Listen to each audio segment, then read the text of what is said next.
Bonjour à toutes et bonjour à tous. Bienvenue ce mardi 16 janvier, comme tous les mardis à 10 heures du matin, pour cette nouvelle revue de marché Ichimoku Kinkoyo et chandelier japonais. Bonjour Yannick, bonjour Thierry, meilleurs vœux à toi aussi. Bonjour Christine, bonjour Patrick, bonjour à toutes et à tous. J'espère que vous allez très très bien. Moi, c'est le cas et je suis très content de vous retrouver. Donc, je vais vous montrer le petit panneau d'avertissement sur les risques avant de démarrer. Donc, vous avez ici, je fais des ronds avec ma souris, je mets hop en surbrillance ici un texte qui vous explique que le trading, que ce soit le trading des devises, CFD, actions, futur, etc., etc., quel qu'il soit, comporte un haut niveau de risque et qu'il est possible, si on n'a pas de stop garanti, par exemple, de perdre davantage que son investissement. Voilà, je vous laisse bien regarder cela. J'en profite pour vous rappeler que je ne suis pas un fournisseur de signaux, que je suis un trader qui utilise l'Ishimoku, pour lequel j'ai une expertise, ainsi que les chandeliers japonais, et que je vends des formations et je forme des personnes à l'Ishimoku Kinkoyo et au chandelier japonais, et que dans ce cadre, j'explique comment est-ce que moi-même, j'utilise l'Ishimoku pour construire mes propres plans de trading. Alors, voyons voir, avant de démarrer, s'il y a de nouvelles questions. Les gens sont en retard. J'espère qu'il n'y a pas de problème technique, parce que j'avais pas mal. Vous êtes bien moins nombreux que la quantité de personnes qui se sont inscrites. Bonjour, est-ce que vous voyez bien mon écran? Est-ce que vous m'entendez bien? Bonjour Brigitte, bonjour Pascal. Ciao Roberto. Est-ce que vous pouvez me confirmer que vous voyez bien mon écran et que vous m'entendez? Aucun problème. Ok, donc c'est parti. On va démarrer. Parfait. Donc je vais démarrer avec l'USD CAD. Alors je vais vous dire un petit peu dans quel ordre je vais faire les choses. Mardi dernier, j'ai déclaré ici même en direct en revue de marché, et c'est aussi un des intérêts de ces revues de marché, le suivi de ce que l'on dit la semaine précédente, qu'il y avait un signal d'achat selon moi sur l'USD CAD, hein, le dollar canadien. Donc vous voyez ma petite flèche verte ici, je suis bien entré, je vais revenir dessus rapidement. Ensuite, nous irons jeter un œil sur le DAX. On m'a demandé sur Twitter de faire une analyse du gold, donc je vais aller la faire. L'USD yen, il y a peut-être des possibilités. Euro USD, il y a un beau et joli plan de trading. Et ensuite, j'irai voir éventuellement d'autres actifs si le temps le permet. Et si vous-même, vous avez des questions. Alors, avant de démarrer, je meuble un petit peu, histoire de laisser le temps aux gens d'arriver. Voilà. Ok, c'est parfait. Donc, je vais commencer. Donc alors, sur l'USD CAD, je disais mardi dernier qu'il y avait un signal de vente, puisque parmi vous, quelqu'un me demandait de regarder le graphique de l'USD CAD, qu'a priori, je regarde pas beaucoup parce que, comme je le dis très souvent, je ne traite pas beaucoup l'USD CAD parce que c'est trop corrélé, le CAD, le dollar canadien est trop corrélé au pétrole et je n'aime pas du tout trader le pétrole qui me semble trop sensible à la géopolitique et qui est donc à mes yeux trop volatile et complexe à trader. Nous avions observé que le nuage nous indiquait qu'il était possible qu'il y ait une forte probabilité de dérive latérale entre le niveau des 1,2410 et le niveau des 1,29 approximativement ici. Cette indication nous est donnée par le twist du nuage et par la SSB qui se situe aussi ici au milieu pile poil, qui est la moyenne exacte sur les 52 dernières périodes, mais bien plus encore lorsqu'elle se prolonge. Quand elle devient longue, c'est que cette moyenne se prolonge dans le temps. Le point moyen entre le plus haut ici et le plus bas ici, si on tient compte des mèches. Et lorsque la Kijun-sen s'aligne sur ce même niveau, cela nous donne une indication supplémentaire comme quoi ce range est fort sur plusieurs temporalités, 26 ou 52 périodes. J'avais indiqué, pardon, mardi dernier, que si cette borne basse de cette dérive latérale qui se trouve ici venait à casser, c'est-à-dire que si on casse les 1,24, la probabilité pour qu'on vienne chercher les 1,21 me paraît assez importante. Donc, avant de revenir sur le trade que j'ai initié la semaine dernière, nous pouvons matérialiser ce support ici, vous voyez, le plus bas qui est ici. Et si vous vous souvenez de la revue de marché de mardi dernier, parce que l'intérêt de ces revues de marché, c'est de leur accorder un suivi, parce que sinon l'intérêt est moindre. Si vous vous souvenez de la revue de marché de mardi dernier, nous avions regardé ces prix sur une unité de temps hebdomadaire, là nous sommes sur du journalier, pour constater qu'en fait ce range qui est ici n'est rien d'autre que la zone d'équilibre d'un grand range qui va de 1,21 jusqu'à 1,29. Donc il est normal que si cette zone d'équilibre casse 1,24, qu'après un pullback, il suffira à ce moment-là d'attendre un pullback, puisque là pour le moment l'écart entre Tenkan-sen et Kijun-sen est trop important, il faut attendre que les prix cassent, puis ça va être un peu la même chose que ce que l'on va voir sur l'euro-dollar, reviennent faire un pullback soit sur les lignes de l'Ishimoku, soit sur la borne basse du range, et le timing nous sera donné à ce moment-là par les chandeliers japonais, qui s'ils dessinent ici des chandeliers de retournement après cassure et après pullback, envisager d'entrer à la vente pour aller chercher 1,23, qui est un niveau de support Ishimoku ici à l'intérieur de cette grande dérive latérale, et 2, les 1,21. Mais en attendant, tant que les prix ne cassent pas ce support, suite au doji qui est ici et à l'étoile du matin qui s'est formée ici, mardi dernier, cette étoile du matin, vous voyez, c'est pas compliqué, c'est mardi 9 janvier que s'est formé ce chandelier, donc mardi dernier, à 9 heures du matin, ce chandelier était en formation, et je disais que s'il clôturait tel qu'il a clôturé, nous aurions une étoile du matin qui nous donnerait probablement un signal d'achat pour aller chercher, de nouveau la zone d'équilibre, le haut du range. Je suis donc entré en suivant ce plan ici, et comme vous avez pu le voir sur le forum, je ne sais plus ce qui m'a motivé à le faire, mais quand j'ai vu que ça ne partait pas du tout dans le sens que je souhaitais, et que la probabilité, je ne sais plus comment j'ai détecté cette probabilité, mais il faut aller voir cela sur le forum, j'ai tout écrit sur le forum. J'ai donc indiqué que je sortais de position en léger gain, donc j'ai dû rentrer en cours de journée ici grâce aux informations que m'ont délivrées les chandeliers japonais sur les unités de temps inférieures, et que je sortais en très léger gain. En tout cas, j'avais rien gagné, mais je n'avais rien perdu non plus. Alors, pour autant, le signal de vente, d'achat, pardon, n'est pas invalidé, parce que tant que les prix ne passent pas sous la mèche basse de ce chandelier, c'est-à-dire sous les 1,2342, on ne peut pas considérer que nous avons annihilé ce signal d'achat. Mais là, j'ai plus envie d'acheter. Ça, c'est possible que si nous avons un nouveau chandelier de retournement haussier sur cette borne basse, je le retente. Mais quand vous connaissez ma frilosité à trader le CAD, eh bien, je ne sais pas si je vais re-rentrer. Voilà pour l'USD-CAD. Ensuite, le DAX. Alors, nous allons regarder le futur, puisque le graphique, finalement, à quelques points près, est assez proche du CFD, mais nous irons jeter aussi peut-être un œil sur le CFD après, puisque moi, maintenant, vous le savez, je trade les indices j'ai ouvert un compte chez un autre compte, chez un autre broker, donc j'ai plusieurs comptes, pour trader les indices avec des CFD proposant des stops garantis, pour des raisons que j'ai expliquées maintes et maintes fois, le fameux élastique ultra tendu, et donc ça me fait peur de le trader sans stop garanti pour les raisons maintes fois expliquées et racontées, et à la fois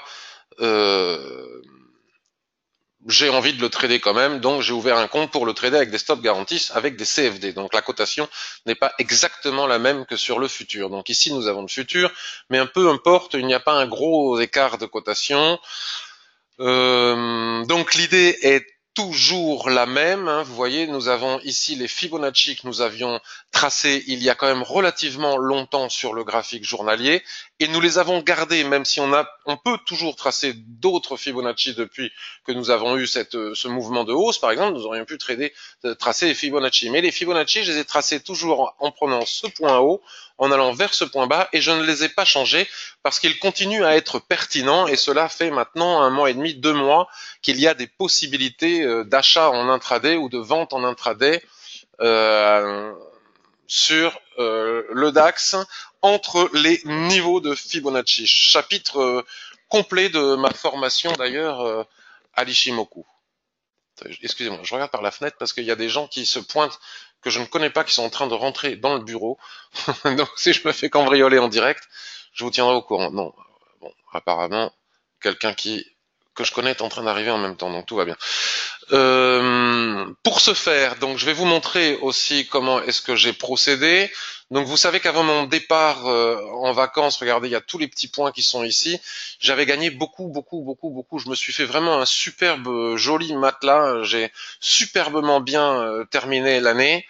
Avec un maximum de trades comme ça entre les niveaux de Fibonacci avec les chandeliers japonais. Hein. Je vous remontre, regardez ici, on avait un super doji avec un stop au-dessus qui nous donnait un objectif au niveau du Fibonacci suivant. Puis là, nous avions un superbe marteau qui n'a pas été, la mèche n'a pas, enfin, avec un stop sous la mèche et on visait le Fibonacci suivant et ainsi de suite, ainsi de suite, ainsi de suite.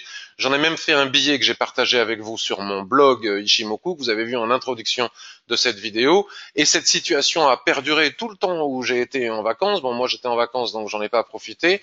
Jusqu'au moment où les prix ont finalement réussi le 4 janvier à casser le niveau des 50%, ce qui n'était pas arrivé depuis très longtemps. On tradait entre chaque niveau de Fibo, hein, c'était assez intéressant. Et là, depuis mon retour de vacances, j'ai donc déclaré que la configuration demeurait identique et inchangée et que nous pouvions continuer à faire cela. Et c'est la raison pour laquelle je vous ai informé toujours en temps réel, parce que c'est comme ça que je procède, que j'étais entré long ici avec ce chandelier. Comment est-ce que ça s'est passé? J'ai dû anticiper, vous voyez, j'ai dû entrer, voilà, très exactement, je suis entré avec le chandelier qui est ici, avec un stop sous la mèche, et regardez, mon stop a été touché. C'est la première fois que je prends un stop avec cette technique depuis plus d'un mois et quelques. Ici, nous avions, j'y étais pas, hein, mais nous avions un superbe signal de vente avec cet avalement qui nous donnait comme objectif le niveau de Fibonacci suivant. Et cette méthodologie a fonctionné vraiment magnifiquement pendant un mois et demi. Alors, est-ce que la source est en train de se tarir? Je ne pense pas. Mon stop a été exécuté parce que c'est la première fois qu'après cette entrée suite à ce doji, on va dire, sur la borne 50% du niveau de Fibonacci, autrement dit la Kijun, un morceau de Kijun daily, nous avons eu une forte mèche qui m'a sorti. Et j'ai pas osé re-rentrer après le marteau parce que la clôture, vous voyez, du marteau n'était pas exactement au-dessus du niveau de Fibonacci. Pourtant, l'avalement qui suivait donnait la possibilité. Mais regardez, les prix n'ont pas réussi à atteindre le niveau de Fibonacci suivant. Donc là, ça se tasse. Il y a vraiment une forte compression depuis le 11 janvier. Les prix n'arrivent plus à dépasser en clôture horaire les 13 250 et les 13 180. Autrement dit, au niveau des clôtures des chandeliers, on fait du range entre les 13 180 et les 13 250. Si on tient compte des mèches, entre les 13 290 et les 13 138. Il y a eu d'autres opportunités. Bon, il n'y a jamais eu de signal de vente dans le sens où on n'a jamais réussi à dépasser de nouveau ce niveau de Fibonacci avec des mèches ou des chandeliers de japonais qui nous donnent des possibilités. Là, il y avait un superbe signal de vente avec ce doji. Et là, regardez, ce matin, il y a eu un fort mouvement horaire, intraday de volatilité entre 13 300 et 13 200. Il y a quand même 100 pips de volatilité en ouverture comme ça le matin. C'est étrange. Je n'ai pas regardé les raisons fondamentales de ceci. Mais finalement, il n'y a toujours pas de surprise. C'est-à-dire que malgré tout, les prix ne parviennent toujours pas à casser de nouveau le niveau de 62% de Fibonacci à la hausse et ils n'arrivent pas à casser le niveau de 50% à la baisse. Donc il n'est pas impossible qu'il soit possible de continuer à utiliser la même technique, même si je me suis fait sortir sur ce trade à cause de la mèche, il n'empêche pas moins que la technique continue à fonctionner. Donc attendons de voir dans la journée ce qui va se passer. Si on parvient à avoir de nouveau une mèche haute comme ça, avec un chandelier qui clôture près du niveau des 62% de Fibonacci, il sera à ce moment-là possible de vendre pour revenir chercher à nouveau ce niveau, et ainsi de suite. Si on a des chandeliers de retournement sur ce niveau, acheter pour aller chercher le niveau supérieur. Si le niveau ici des 62% venait être à casser, à ce moment-là, la probabilité pour que les prix aillent chercher le nouveau niveau au-dessus de Fibonacci redevient à nouveau tout à fait pertinent. Dans quel cas, on laisse casser, on attend le throwback et à ce moment-là, on entre qu'à ce moment-là. Si par contre le niveau des 13 180, autrement dit ce niveau de 50% de Fibonacci tracé sur le daily, je vous ai expliqué comment, venait à être cassé, c'est pareil, on attend un throwback pour ne pas se faire piéger par des mèches, on attend un throwback, il ne faut pas recasser au-dessus, et si on ne recasse pas au-dessus, à ce moment-là, on pourra venir chercher les 13 100 points. Vous voyez, c'est quand même relativement simple, et c'est à peu près la même chose d'ailleurs sur le CAC 40. Vous voyez, j'ai tracé, est-ce que j'ai des niveaux de Fibonacci, 100%? Bon, là, il faudrait peut-être tracer des niveaux intermédiaires, mais nous avons quelque chose de tout à fait similaire sur le CAC 40, où on voit bien que les niveaux de Fibonacci tracés sur le daily, en tenant compte des anciens tracés d'il y a un mois, fonctionnent bien. Voilà pour le DAX, le CAC. Alors, on m'a demandé de faire une analyse sur le gold, et il est vrai que je n'avais pas regardé et que je n'avais pas l'intention de le faire si on ne me l'avait pas demandé, puisque je considère le gold un peu comme ce que je vous disais en introduction sur le pétrole, trop volatile et trop sensible à la géopolitique pour être tradé par des particuliers comme nous le sommes. Trop compliqué, autant aller vers des choses un peu simples, bien que parfois ça puisse être aussi très simple. Et j'ai vu sur les réseaux sociaux qu'il y avait un petit affolement autour du gold, ça monte, je sais pas, j'ai vu qu'il y avait des vidéos qui étaient passées, que c'était le moment que waouh le gold, mais en ouvrant mon graphique, il n'y a pas de waouh du tout. Il n'y a juste qu'une configuration extrêmement basique. Et regardez, ces rectangles que vous avez ici à l'écran sont des rectangles que j'ai tracés il y a plus d'un mois et demi. Et depuis, je n'avais pas regardé le gold. Donc, qu'est-ce qu'ils nous indiquent, ces rectangles? Allons voir d'abord sur le graphique hebdomadaire. Sur le graphique hebdomadaire, il n'y a pas de waouh ni de pas waouh, il y a de ce qu'on appelle du trading range, de la dérive latérale de base, avec un plus haut ici à 1370, on va dire, un plus bas ici à 1128. La zone d'équilibre a été cassée, les prix retracent sur la dite zone d'équilibre, retentent d'aller chercher le haut du range mais n'y parviennent pas, retracent sur la zone d'équilibre, regardez comme c'est propre, au pip près sur la SSB, et il n'est pas étonnant puisque si vous respectez les règles que j'apprends dans ma formation ou tout simplement les règles de base du trading, tant qu'une borne haute d'un range, d'une dérive latérale, et nous savons grâce à l'Ishimoku que le point haut de la dérive latérale n'est pas ici à 1345, même si on peut avoir des dérives latérales en triangle, mais qu'il existe une forte probabilité qu'il soit au niveau des plus hauts qui sont ici. Pourquoi est-ce que nous le savons? Parce que contrairement aux chartistes ou à d'autres outils techniques, nous n'avons pas besoin de plusieurs points de contact sur un même niveau pour établir notre rectangle qui va nous donner les zones probables, les bornes probables du range. Nous pouvons le faire grâce à l'indication qui nous est donnée par le nuage. Je ne vais pas vous expliquer ici maintenant pourquoi, parce que il ne s'agit pas ici et maintenant de cours sur l'Ishimoku, mais tout cela est bien évidemment expliqué dans la formation. Donc grâce à l'Ishimoku, nous savons avant tout le monde quelles sont les bornes des ranges probables sans avoir eu à relier au minimum 2 points, comme on doit le faire si on fait du chartisme par exemple. Et donc, c'est la raison pour laquelle je ne vends jamais, ça c'est le gold, mais c'est aussi vrai pour d'autres choses, et je ne vous recommande pas de le faire, lorsque les prix n'ont pas réussi à atteindre la borne haute du range. Je dirais même plus, lorsqu'ils n'ont pas réussi à faire un soulèvement au-dessus de la borne, une mèche haute au-dessus de la borne haute d'un range, ou basse, un ressaut mèche basse pour quand il s'agit de la borne basse d'un range, il ne faut pas vendre parce qu'on ne peut pas répondre à la question suivante, est-ce qu'il y a une forte probabilité de réussite?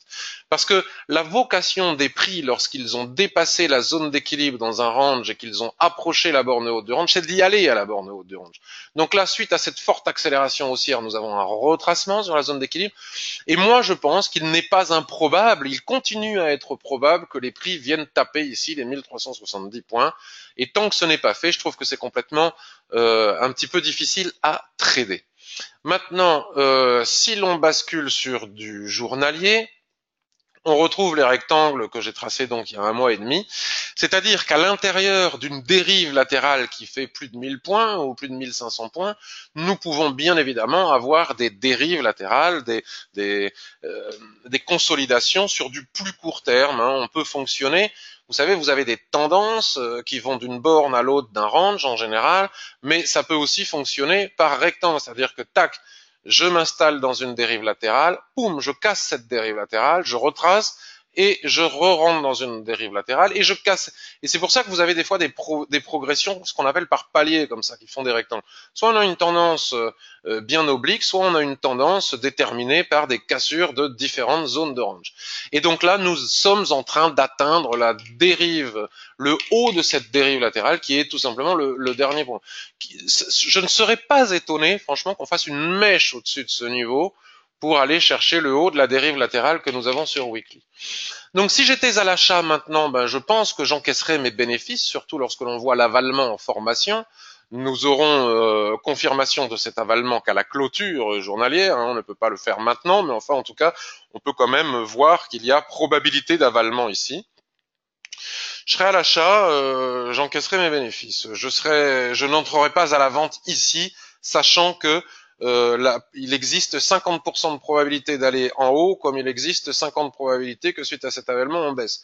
Donc en gros, je fais du trading à 50-50, c'est un peu casino. Je préfère avoir plus de probabilité que 50% pour entrer en position. Lorsque les prix, si jamais ils le font, viennent taper le haut de cette dérive latérale, à ce moment-là, on verra. Soit on a un soulèvement avec des chandeliers de retournement qui nous donnent un signal baissier, soit on a une cassure, on attend le throwback, et à ce moment-là, hop, on rentre pour aller chercher de nouveau plus haut. Pour le moment, ici et maintenant, c'est intradable. Il fallait le faire plus bas ou attendre. Voilà pour le gold. Je vais aussi vous parler de l'euro USD, bien évidemment, que je suis depuis un moment et sur lequel je décèle pas mal d'opportunités. Mais allons quand même regarder l'USD Yen avant. Donc si l'on regarde l'USD Yen, les réseaux sociaux sont drôles parce que, comme je le disais pour le gold, dès que ça monte, tout le monde, pardon de dire cela, c'est pas vrai. Certaines personnes, mais ce qui m'étonne toujours, c'est que parfois aussi des analystes et des personnes qui savent, envoient des alertes, le gold monte, waouh, mais bon, d'accord. Et là, on a des alertes, l'USD Yen baisse, l'USD Yen baisse. Dès qu'il y a une baisse de plus de 100 pips dans une journée, tout le monde s'affole. Mais a priori, il n'y a pas de raison de s'affoler. Le gold sur un graphique hebdomadaire ne fait que continuer à faire ce qu'il fait depuis maintenant des semaines, c'est-à-dire une dérive latérale. Vous voyez, il n'y a pas de tendance bloquée à l'intérieur de ce triangle. Donc c'est pas compliqué du tout. Ici, nous avons un nouveau twist à droite qui pourrait nous permettre de tracer plusieurs zones, on va dire une zone de court terme ou de moyen terme, vous voyez, c'est pas bien compliqué.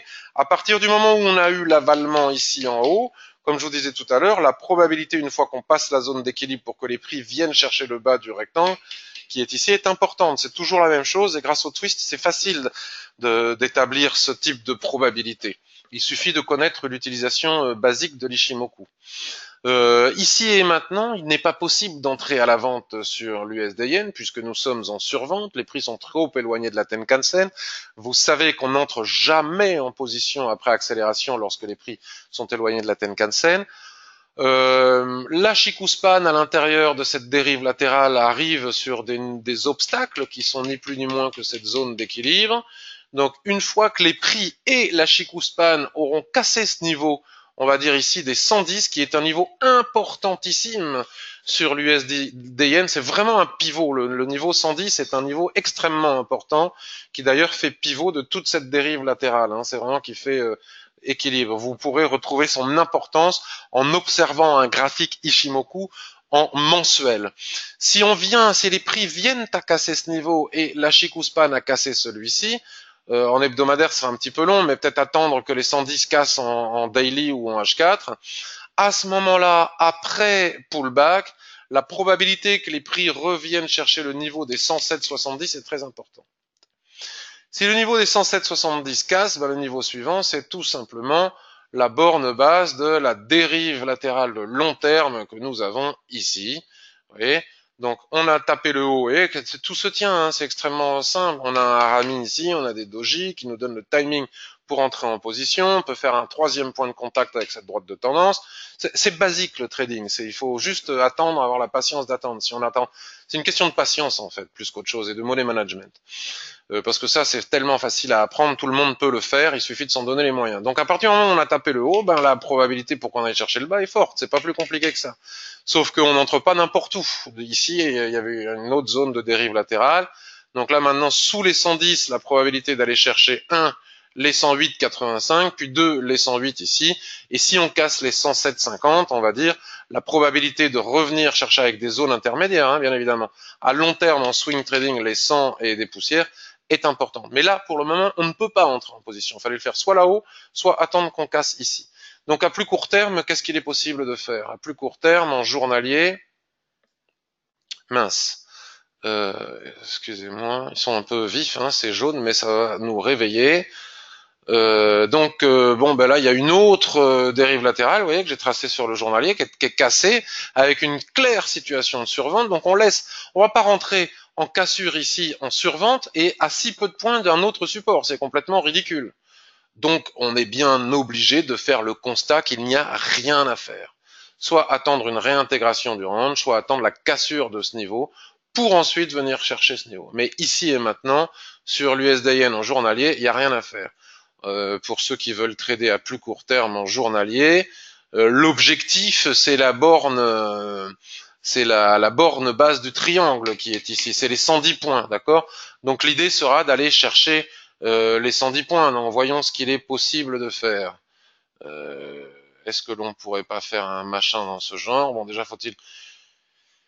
Il y a vraiment, c'est compliqué. C'est rentrer ici en position, ça ne me paraît pas super pertinent. À ce moment-là, peut-être laisser casser la Kijun ici, attendre un pullback, et à ce moment-là, venir chercher les 110 et des poussières ici. Mais je trouve pas que ça soit extrêmement pertinent de chercher à trader l'USD-Yen dans ces conditions-là. Pour le moment, il faut attendre.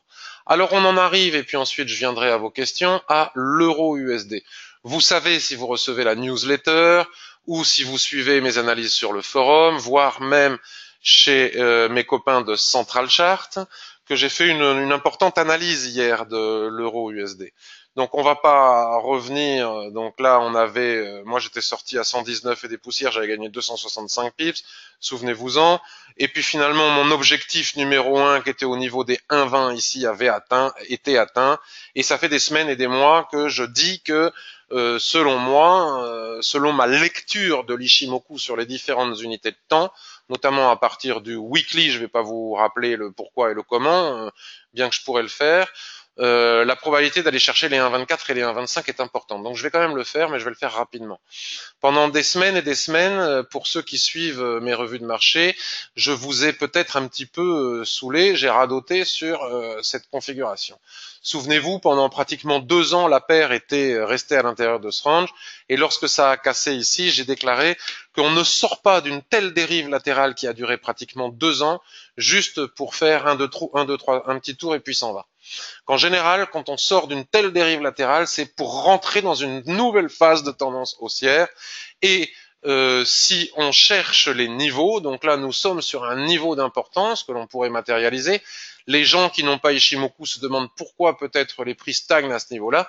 Les gens qui ont Ishimoku font le constat de, comme les cibles que nous offrent les plats SSB du weekly en particulier, en extension, sont des niveaux absolument chirurgicaux. Regardez comme le niveau est travaillé ici. Donc nous avions ces différentes cibles. Ici, nous avons les 1,25, 38, et puis pourquoi j'avais parlé d'un 24, certainement que j'avais dû trouver ces résistances quelque part ailleurs.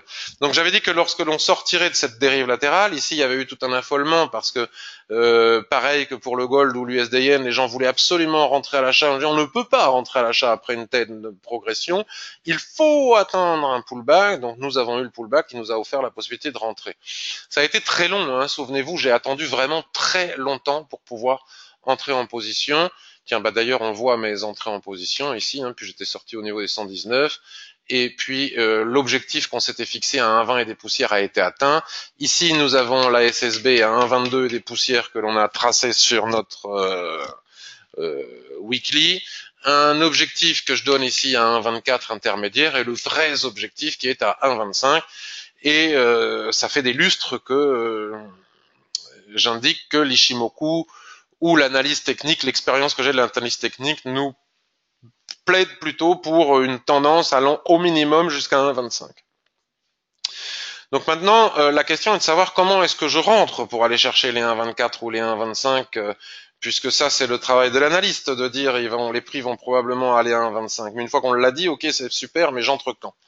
Donc la question est la suivante. Déjà, l'écart entre la Tenkan-sen et la Kijun-sen ici est trop important. Vous voyez, il englobe en plus le nuage qui est ici, comme dit mon ami Khalid El-Bouzidi, comme il l'explique dans ses livres. Cet écart là qui englobe le nuage ici est une anomalie trop importante. Il faut qu'il nous indique que le surachat est très important. D'ailleurs, c'est tout simplement ce que nous disent ici les stochastiques si on place les stochastiques. Si on regarde un graphique journalier, on voit bien aussi que la distance entre les prix et la Tenkan-sen est trop importante. Nous savons que quand c'est comme ça, il ne faut pas entrer en position puisque c'est un peu un boomerang. Même si parfois les prix accélèrent et vont jusqu'à la cible, mais statistiquement, dans 70 à 75% des cas, voire plus, lorsque les prix sont trop éloignés de la Tenkan-sen, il y a toujours un fort repli ou une période de range qui va permettre à la Tenkan-sen de revenir coller au prix puisque c'est sa vocation. Comme on peut le constater ici, regardez, accélération haussière qui éloigne les prix de la Tenkan-sen, les gens qui rentrent ici en se disant je suis en train de rater le train, je suis en train de rater le train, ce que font les débutants, boum, ils prennent le boomerang dans les dents et puis finalement ça repart dans leur sens. Et c'est comme ça qu'on perd de l'argent alors qu'on a fait une bonne analyse.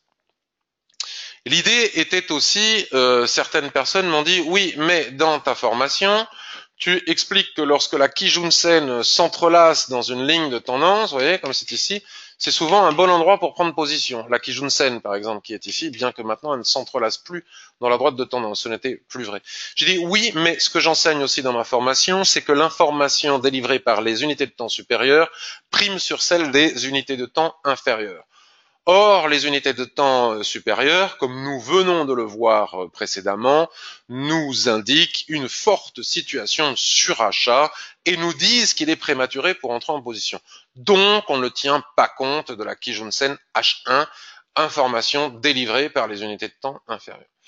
Donc moi je crois que le bon timing, la bonne zone qui pourrait nous être offerte pour entrer en position, pourrait être en numéro 1 ici la Kijun-sen H4 qui permettrait de résorber le surachat que nous avons ici, l'écart trop important que nous avons ici qui englobe le nuage et les écarts trop importants entre les prix et la Tenkan-sen que nous avons sur les unités de temps supérieures.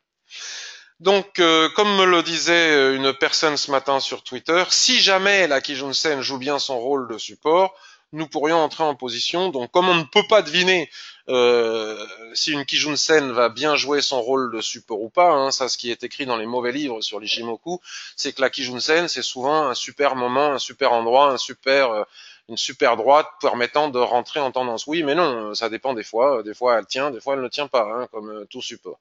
Mais comme nous y associons les chandeliers japonais, ça sera facile. À partir du moment où les prix vont revenir chercher la Kijun-sen ici, soit on attend la clôture H4, et si en clôture H4, bien évidemment en dehors de toute statistique, annonce économique, etc. d'importance, pas avant une banque centrale ou un NFP ou je ne sais quoi, si les chandeliers japonais en clôture H4 nous offrent ici des chandeliers de retournement haussier en clôture, je pense que j'entrerai en position pour aller chercher les 1,24 et les 1,25. Maintenant, si la Kijun-sen est cassée, bah, la question ne se pose même pas. Donc comme ça, je veux dire, c'est pas compliqué. Il suffit d'attendre la clôture. Mais nous savons aussi que lorsque nous attendons la clôture, et c'est ce que j'explique en détail dans la formation sur les chandeliers japonais, nous pouvons avoir de mauvaises surprises. C'est-à-dire que les prix peuvent très bien retracer ici sur la Kijun-sen, d'accord? Et puis finalement, avant de clôturer, faire une mèche, on va dire, supposons faire une mèche et clôturer ici.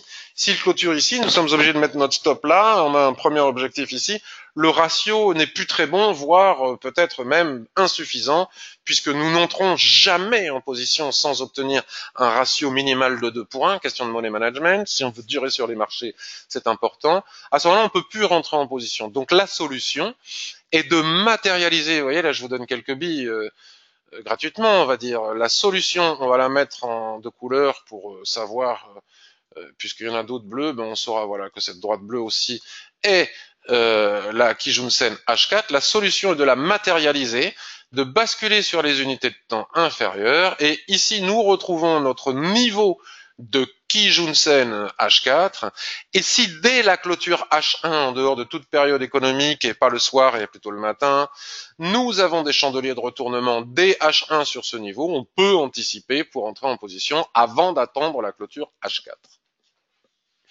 Avec certaines conditions et des pincettes, mais tout cela est expliqué en détail dans la formation. Donc tel est mon plan sur l'euro USD. Maintenant, ce qu'il faudrait voir, c'est où se matérialise la Kijun H4, parce que le surachat est tel que nous pourrions très bien avoir un throwback. Bon, d'abord, voilà, nous pourrions très bien avoir un throwback qui aille jusqu'à cette droite de tendance, voire jusqu'au 1,20 ici, 1,20 sur la journalière, et la H4, elle est à 1,21. Donc, si les chandeliers de retournement ne se produisent pas sur ce niveau et que ce niveau est cassé, à ce moment-là, le niveau suivant, c'est 1,20 pour prendre position, ce qui serait à mon avis 1,20, 1,20 et des poussières, ce qui serait à mon avis le meilleur niveau. Mais bon, on ne peut pas savoir. Et donc d'autres personnes m'ont dit oui, mais peut-être que le train va partir sans nous et que les prix vont aller chercher l'objectif sans jamais. Eh ben oui, peut-être. Et dans ce cas-là, qu'est-ce qu'on fait? Ben dans ce cas-là, on ne traite pas. Pas compliqué. Voilà. Mon plan de trading pour l'euro USD. Alors vendre non, parce que j'aime pas vendre contre la tendance, bien qu'il était flagrant, hein, il était évident que sur le niveau de SSB qu'on a dessiné là sur le graphique hebdomadaire hein, qu'on a ici, il était évident qu'avec ces chandelles de retournement doji, étoile filante, configuration en haute vague, il y allait y avoir un retracement. Sauf que contre la tendance, on ne sait jamais jusqu'où va aller le retracement. Peut-être qu'on va repartir d'ici pour aller chercher les objectifs, peut-être ici, on ne sait pas. Donc vaut mieux attendre ce type de configuration de chandelier japonais de retournement, mais sur des supports dans le sens de la tendance pour acheter que le contraire. Je vais désormais regarder si vous avez des questions. Bonjour Patrick, me dit Wilfried, ça va très bien. Bonjour Evelyne, bonjour Christophe, bonjour Paul G. Quel time frame avais-tu utilisé pour tracer tes Fibonacci, me demande Paul G. Alors, je vais te faire la proposition suivante parce que c'est quelque chose dont je parle depuis des semaines. C'est d'aller voir si ça ne t'embête pas mon blog, hein, ishimokukinkoyo.info. Ensuite, tu cliques sur blog. Voilà. Là, j'ai écrit un nouveau billet. Donc ça, c'est mon site a été refait. La présentation des billets ne me satisfait pas, mais ça va changer. Et tu as ici DAX Trading Intraday facile où tout est expliqué. Tout, absolument tout est expliqué. Et c'est quelque chose qui marche beaucoup, beaucoup, beaucoup. C'est d'ailleurs un chapitre de ma formation chandelier japonais. Comment trader en intraday entre les niveaux de Fibonacci, en particulier sur le DAX. C'est récurrent, ça marche bien. Donc voyons voir les autres questions. Je suis en retard. Grrr, salut Patrick. Bonjour Sailorman. Bonjour Patrick aussi. Bonjour Thierry. Alors certes Patrick, mais en hebdo, les deux lignes Tenkan et Kijun sont proches. Donc tu dois me parler, je présume, de l'euro USD. Je présume, hein. Oui, et donc s'il s'agit bien de l'euro USD, elles sont proches, donc c'est très très bien. Là, cela nous signifie, ici nous avons une configuration Ishimoku de magnifiques tendances. Voilà, on ne peut pas faire mieux. On a un nuage qui s'oriente vers la hausse, on a une Kijun verticale, la Tenkan-sen qui est bien au-dessus, mais tout cela est un petit peu trop vertical. Et il n'empêche pas moins qu'en hebdomadaire aussi, les prix sont trop éloignés de la Tenkan-sen, qui représente en général la Kijun Daily et qui était bien à 1,20. Donc il faut attendre le retracement. Si on veut faire du trading prudent, hein, maintenant, comme je disais tout à l'heure, je ne donne pas de signaux. Les gens qui veulent acheter en surachat, après tout, c'est eux qui voient. Evelyne, CAD GPI, toujours en cours. Je vais aller jeter un œil sur CAD GPI. Ça, c'est vraiment le type de paire que je ne regarde pas. Euro USD, voilà, très bien. Alors, on va regarder CAD GPI. Je sais même pas si je l'affiche. CAD GPI, je crois que je l'affiche pas, hein, je la vois pas. Je crois que c'est une paire que j'ai pas regardée depuis. Alors on va regarder ici. CAD. Alors si vous voulez des analyses sur les actions, vous me demandez, hein. Pour ceux qui vont revoir cette émission sur YouTube, vous pouvez aussi me contacter, me laisser des commentaires sur YouTube. Vous pouvez me demander ce que vous voulez. Alors, Evelyne, tu dois être à la vente, je présume, sur CAD, dollar canadien, yen. Magnifique, superbe. Si tu as vendu là-haut, c'est vraiment un exemple parfait de ce que l'on trouve dans la formation. Merde. Euh, Vous savez, je constate sur le forum que même des personnes, après avoir acheté ma formation, se prennent un petit peu trop la tête sur les ranges, mais je distingue à travers cette prise de tête, j'ai dit ça gentiment, de l'impatience. C'est exactement, Evelyne, le type de configuration qu'il faut choisir pour trader les ranges, parce que c'est des configurations magnifiques. Lorsque votre rectangle est difficile à tracer, lorsque votre plat SSB n'est pas pile poil au milieu du range, souvent aligné à la Kijun-sen, il vaut mieux passer son chemin plutôt que de perdre son temps à essayer de comprendre pourquoi ça marche pas et comment je trace les ranges. Je le dis ça dans la formation. Il faut que ce soit facile à tracer. Et là, c'était extrêmement facile à tracer. C'est-à-dire qu'Evelyne, bravo. À partir du moment où tu as vu le twist ici, tu as dessiné ton range sans même avoir à attendre un deuxième point de contact, comme je le disais tout à l'heure. Ici, nous avions un superbe regardez comme ça se marie bien. Ce que les seuils que nous délivre l'Ishimoku, puisqu'il n'y a pas besoin d'Ishimoku pour faire du trading range, hein, mais Ishimoku nous indique en un clin d'œil si on est en tendance ou en range. Quand le nuage est à l'horizontale et qu'il twiste sans arrêt, nous savons que nous sommes en range. Donc à partir de ce moment-là, il suffit d'attendre un ressaut en bas, regardez, double doji, avalement, boum, magnifique. Doji, avalement, étoile du soir, boum, zone d'équilibre travaillée, exactement tel que je l'enseigne. Ça, j'aurais pu l'utiliser dans ma formation, hein, cet exemple. Et probabilité d'aller chercher le bas du range. Avec, attention, hein, si la zone d'équilibre ne casse pas et qu'on vient à dessiner des chandeliers de japonais au-dessus de cette Kijun-sen, à ce moment-là, il faut sortir. Ça nous indique qu'il y a une forte probabilité de rotation partielle. Donc bravo Evelyne, c'est très très beau et c'est surtout ultra pertinent. Donc Evelyne, prise de bénéfice sur la zone d'équilibre avec demi-position, ben c'est parfait. Bravo Evelyne, voilà quelqu'un qui a tout compris et qui sait mettre les choses de son côté et qui nous démontre avec cet exemple la patience qu'elle a acquise, parce qu'il faut être patient pour attendre ce type de configuration. Et comme je le dis souvent, trader tous les jours, trader pour trader, c'est la garantie de perdre son pognon. Trader 1 à 2 fois par semaine en attendant des configurations parfaites ne délivre pas la certitude de réussir, mais une forte probabilité de réussir. Et avec, en y associant un bon money management, la certitude de gagner de l'argent. Voilà. Ça, tant qu'on ne le comprend pas, on apprend en perdant de l'argent. Thierry, sur l'euro USD, je suis entré à 1,1794. J'ai remonté mon stop pour aller chercher le 1,25 que je devrais repositionner sous les 1,20 alors pour continuer à chercher l'objectif final. Alors, je vais, avant de dire des bêtises, je vais revenir de nouveau sur l'euro USD. Donc, tu es entré à 1,17 et des poussières. C'est parfait, hein. Bah, là où j'étais rentré, sauf que toi tu as eu la patience de continuer à rester dans la position. Moi, comme j'étais en vacances et que j'avais pas envie de me prendre la tête à penser à notre position, j'ai décidé de couper. Bon, j'ai pas de regrets. On m'a dit sur Twitter, Anthony me disait oui, t'es coupé, on va. Mais j'ai pas de regrets parce que en trading, tel que je vous le disais auparavant, il y a toujours matière à avoir des regrets et c'est ces regrets des fois qui nous poussent à la faute. Donc j'ai appris à ne plus avoir de regrets. Je fais ce que je fais en essayant de respecter au maximum les règles et j'ai pas de regrets quoi qu'il arrive.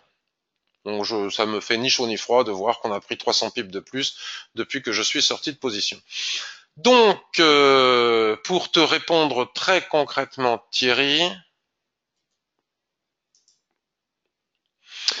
moi je crois que oui, je crois que tu pourrais remonter ton stop. Là de toute façon, attends-toi et ne panique pas. Hein. Soit tu es très heureux de ce que tu as gagné là sur un niveau important, la SSB hebdomadaire, et tu encaisses tes bénéfices. Hein. Un, des fois, vaut mieux que deux, tu l'auras. Si tu es rentré à un 17, c'est déjà pas mal.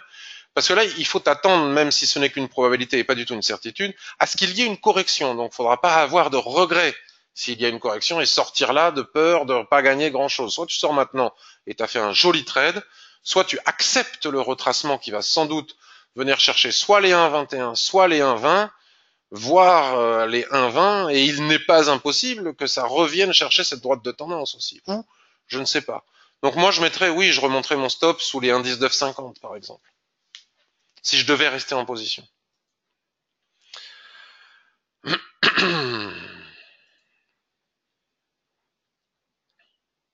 Jacques, peux-tu faire une analyse sur Technicolor et Publicis? Alors, Technicolor, je me le note, Publicis, mensuel, hebdo, journalier. Nicolas te dit de prendre une partie des bénéfices. Ouais, alors ça, c'est aussi, c'est une très très bonne idée. Mais encore une fois, si on applique des ratios de 2-1, on peut ne pas. Je ne fais jamais ça, par exemple. Je ne prends jamais une partie des bénéfices. Mais ça ne veut pas dire qu'il ne faut pas le faire. Publicis et Technicolor. Je crois que Publicis, je l'ai jamais regardé de ma vie. Publicis, Euronext. Bon, déjà le graphique journalier. Déjà rien que pour commencer sur le journalier, c'est très simple. Que doit faire le trader Ishimoku lorsqu'il regarde un graphique équipé de l'Ishimoku? C'est regarder l'orientation du nuage. Celui-ci est parfaitement baissier, donc nous indique une tendance baissière, mais vient de twister ici, et les lignes de l'Ishimoku se mettent à plat pour nous offrir la possibilité de dessiner un rectangle. Bon, là, je l'aurais mis là, moi, le rectangle, donc voilà. Paf, on va le faire comme ça, approximativement comme ça. Alors la question est de regarder maintenant sur l'hebdomadaire, comme tu nous le proposes. Je regarde un truc. 55, 57. Encore une fois, ici, le nuage est totalement à plat. Il n'y a pas de tendance. Nous avons eu ici un marteau avec un superbe ressaut qui nous donnait un magnifique point d'achat ici, hein, comme nous l'avons vu tout à l'heure. Donc là maintenant, la probabilité pour que les prix aillent chercher la zone d'équilibre à ce niveau-là est importante. Après, la question est de savoir où tu es rentré, quoi, tu vois. On voit bien que la zone d'équilibre ici joue son rôle important. Si la zone d'équilibre ici elle casse, on ira probablement chercher le haut de la dérive latérale. Donc je dis cela bien évidemment sans m'être renseigné sur les dividendes, les comptes d'entreprise, les résultats, les recommandations d'experts qui font bouger les marchés, etc. Ce qu'il faut toujours faire avec les actions bien plus qu'avec le forex.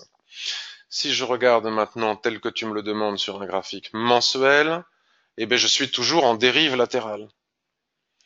Je suis toujours en dérive latérale. J'aurais tendance à dire, oups là, j'ai pas pris le bon outil. J'aurais tendance à dire, voilà. C'est pas super propre, ça mèche beaucoup, hein.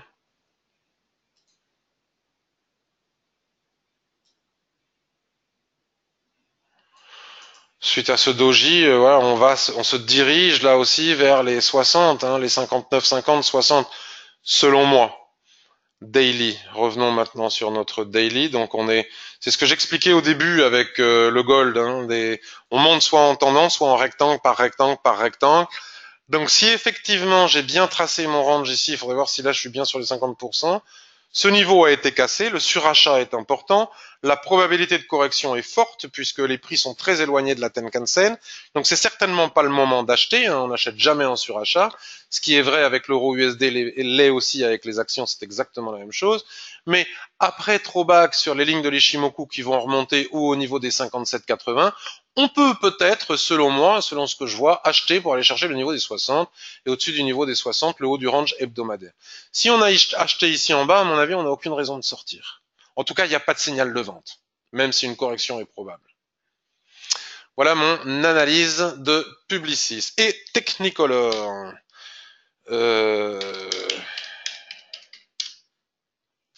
Technicolor, Euronext, Paris. Alors, journalier.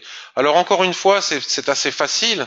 C'est souvent le cas des actions d'ailleurs. Nous avons ici une phase tendancielle, et puis nous avons ici un nuage qui est complètement à plat, qui twiste sans arrêt, et qui nous indique la forte probabilité pour que les prix s'inscrivent dans cette dérive latérale. Donc bien que nous ayons eu un point haut ici, il n'est pas suffisant parce que nous devrions pouvoir atteindre ce point qui est ici. D'ailleurs, c'est là où se dirigent les prix. Donc si tu as acheté suite à cette pénétrante ici, c'est superbe. Les prix, ah bah ils ont déjà atteint la borne haute ici, donc moi déjà je serais sorti de position. Et là, ici et maintenant, il n'y a rien à faire. Une prise de bénéfice est totalement recommandée à partir de maintenant. Et si les prix font une mèche haute au-dessus de la borne haute ici et clôture avec des chandeliers de retournement, nous aurons probablement un signal de vente pour revenir chercher les 2,94 puis les 2,61.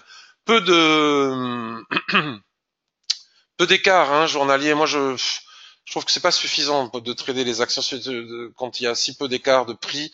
Voilà. Alors attention par contre, si on vient à casser le range, parce qu'il pourrait être cassé après throwback, donc rester en position si on est à la chair, ou après throwback, le niveau suivant, c'est le niveau des 3,51 ici, alignement de plat SSB ici en extension aligné à un plat qui jaune, et surtout ce plat qui jaune qui correspond pile poil à la borne haute de ce gap, qui serait un parfait objectif haussier en cas de cassure de cette dérive latérale. Mais tant que ça n'est pas cassé, il n'y a rien à faire. J'espère que ça t'a été utile.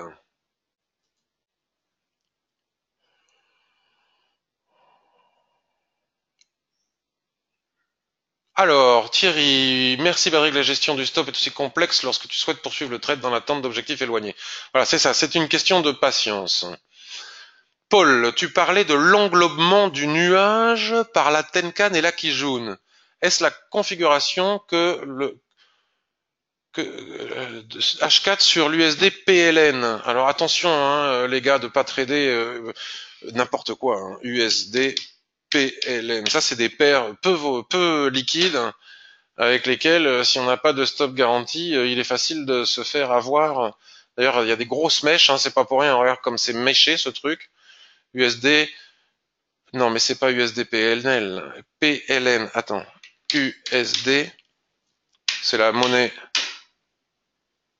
PLN, ça doit être. PLN. Putain, je la trouve même pas, quoi. USD PLN. Comment tu dis que ça s'appelle? Ça doit être la monnaie. J'ai jamais ouvert ce graphique de ma vie. Ça doit être la monnaie polonaise. USD PLN. C'est pourtant ce que j'ai écrit. USD PLN. Je ne trouve même pas mon. Pourtant, je dois l'avoir dans Forex. Bon, je te dirai sur le forum. Parce que là, je sais pas comment l'ouvrir. Je dois pas être très doué, hein, mais USD PLN.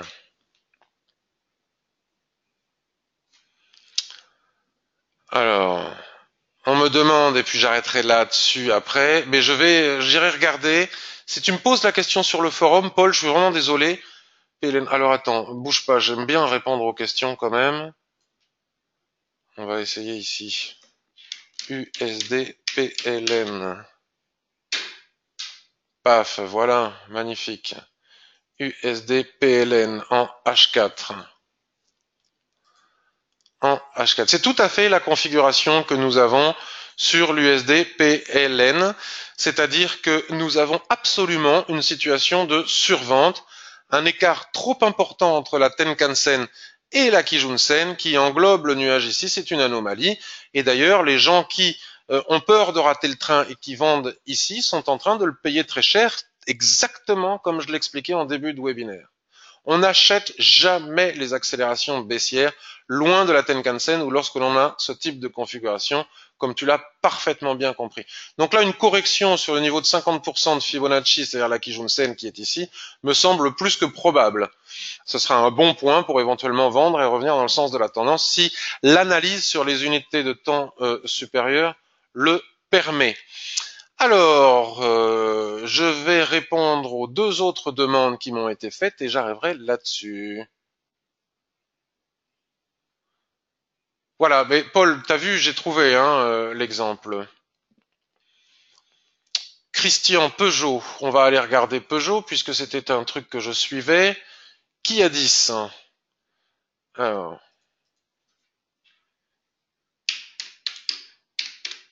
qui y a 10?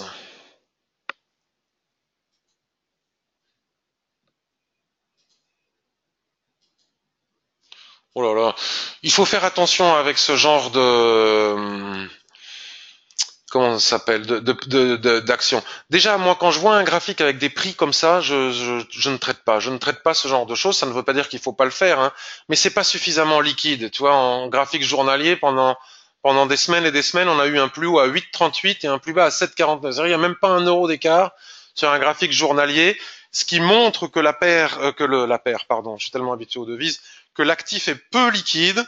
Et donc, il suffit que quelques grosses mains entrent sur le marché pour vous faire des écarts, des mèches et des écarts importantissimes. Mais sur le graphique journalier, on voit quoi? On voit un nuage qui est totalement à plat, qui n'est pas orienté, avec une accélération ici qui doit être liée à quelque chose de macroéconomique. Et nous pouvons tracer une dérive latérale dans ce sens. Bon, après, l'avantage, c'est que c'est facile à analyser et une autre dans ce sens. Ce point haut qui est ici légèrement au-dessus de la borne de gap qui est ici, donc ça n'a pas réussi, les prix n'ont pas réussi à casser, hein, c'est normal, ils se sont si on prend ce niveau, il est pile poil au milieu entre les deux bornes, donc c'est normal que ce niveau n'ait pas cassé. Donc nous avons ici pour le moment un chandelier qui fait un soulèvement, mais qui n'est pas une couverture en nuage noir, qui n'est pas un avalement, donc il y a un signal de rien du tout. Si tu as acheté avec ce marteau ici, tu serais bien avisé de prendre tes bénéfices. Et là, ici et maintenant, selon moi, il n'y a rien à faire. Il est probable que les prix retracent au niveau des 8,80 et qu'ils puissent repartir au-dessus des 9,71 pour aller chercher la borne haute du range qui est ici. Mais on ne peut pas le savoir tant que ça n'a pas cassé. Parce que lorsque les prix ne parviennent pas à casser la borne haute d'un range ici, même s'ils ne délivrent pas un chandelier de retournement, on ne sait pas si c'est une réintégration pour refaire une rotation dans le range ou si c'est pour venir s'appuyer ici et repartir. J'aurais plutôt tendance à dire à penser qu'on pourrait assister à une réintégration, mais attention, il se passe quelque chose qui n'est pas que du domaine de l'analyse technique ici et maintenant sur cet actif. Donc c'est cela que tu dois aller vérifier aussi. Peugeot. Ah oui, alors on en entend parler à la radio de Peugeot.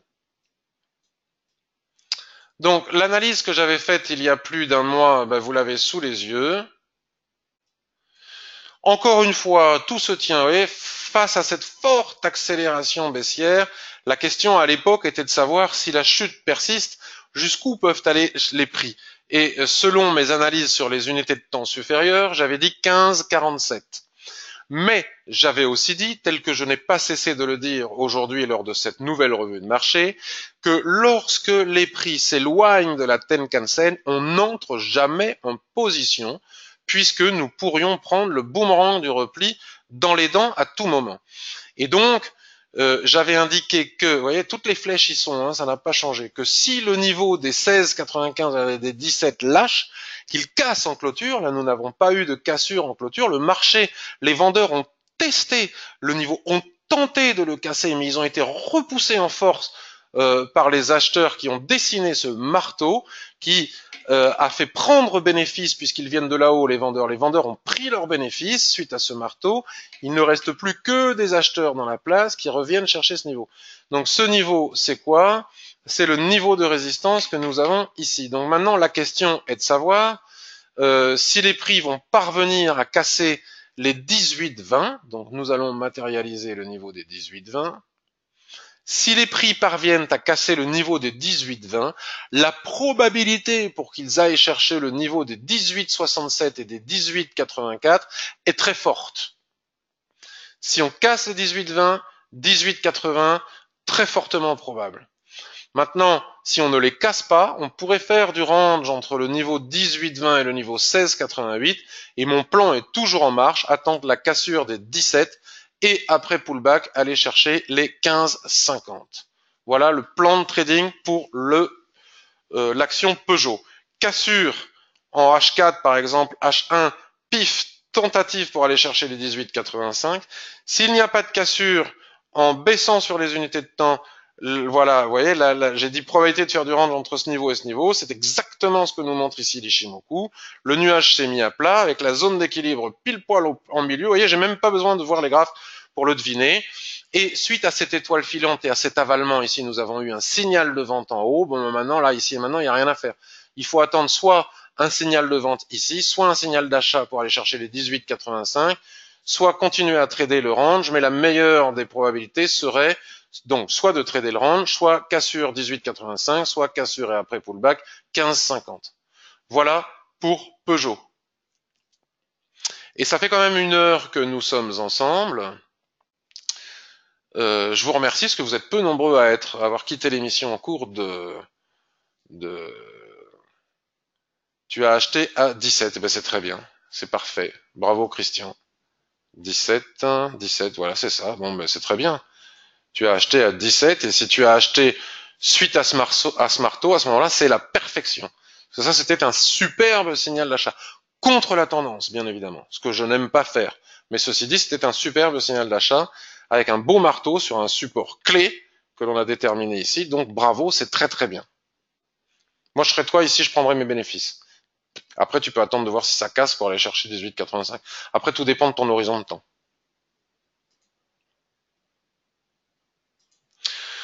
Donc je vous remercie, merci à toi Christian, je vous remercie d'avoir... Alors Jacques me repose encore une question. Peux-tu revenir à Technicolor? Peux-tu l'analyser en mensuel pour indiquer s'il est encore temps d'acheter Technicolor?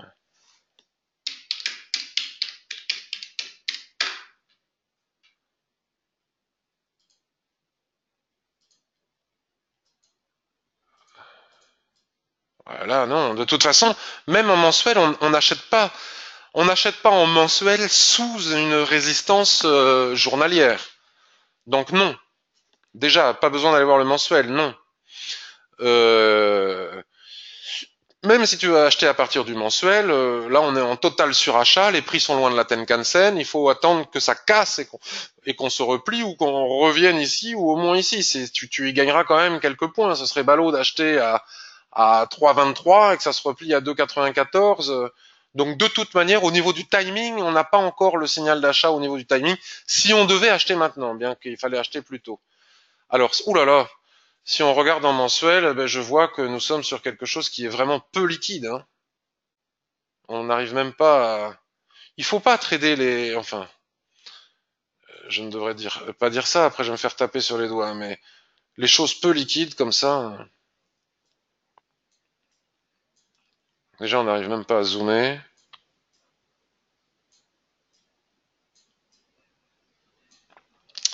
Alors, il n'y a pas de signal d'achat, hein, selon moi. On est au plein milieu de nulle part, hein. C'est plutôt vendeur, hein. C'est plutôt vendeur, Jacques.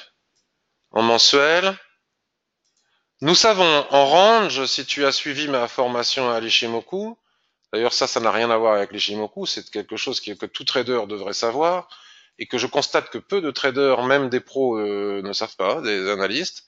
On parle toujours de tendance, blablabla, blablabla, mais une tendance, ça s'inscrit souvent à l'intérieur d'une dérive latérale. Et dans une dérive latérale, on a un point bas, un point haut. Voilà, hein. Point bas avec avalement, étoile du matin, poum, on va chercher le haut. Point haut, avalement, paf, on va chercher le bas. Donc a priori, une fois que la zone d'équilibre du range, ça c'est ce que nous montre l'Ishimoku, a été cassée, la probabilité pour que les prix viennent chercher le point bas est forte. Donc là, les prix étant partis du haut, ayant cassé la zone d'équilibre, la logique voudrait qu'ils viennent chercher le bas. Donc là, nous allons peut-être avoir un petit signal d'achat pour venir chercher ici les 3,72, mais est-ce que ça vaut le coup de rentrer maintenant sous résistance journalière pour aller chercher les 3,72? Moi, je ne le crois pas. Par contre, ici, si nous avons des chandeliers de retournement sous la borne haute de ce canal baissier à l'intérieur du range, à ce moment-là, nous pourrons vendre pour aller chercher le bas du range qui est ici à long terme, à 1,16. Je vois ça plutôt comme ça. Mais après, je ne connais pas cet actif. Et je ne connais pas ses fondamentaux. Parfait, Christian. Eh bien, écoutez, Je vous remercie beaucoup. Voilà, Small Caps qui a dit Small Caps a comportement explosif. Est-ce qu'il faut effectivement éviter de trader? Je vous remercie beaucoup. Merci beaucoup Christine. Merci Evelyne. Merci Roberto. On reste en contact sur le forum. Si j'entre en position, je vous le dirai. Pour le moment, je vois pas grand-chose. Il y a des périodes fast où il y a plein de signaux. Il y a des périodes où il faut attendre un petit peu. Merci Paul, merci Jean-Claude, merci Thierry, merci Sailorman, Yaka, merci beaucoup. Je vous remercie à tous et je vous souhaite une excellentissime semaine. À bientôt Wilfried. Salut Sébastien. Bye bye. Merci de partager tout ça sur les réseaux sociaux avec moi. Je vous remercie pour tout. Bye.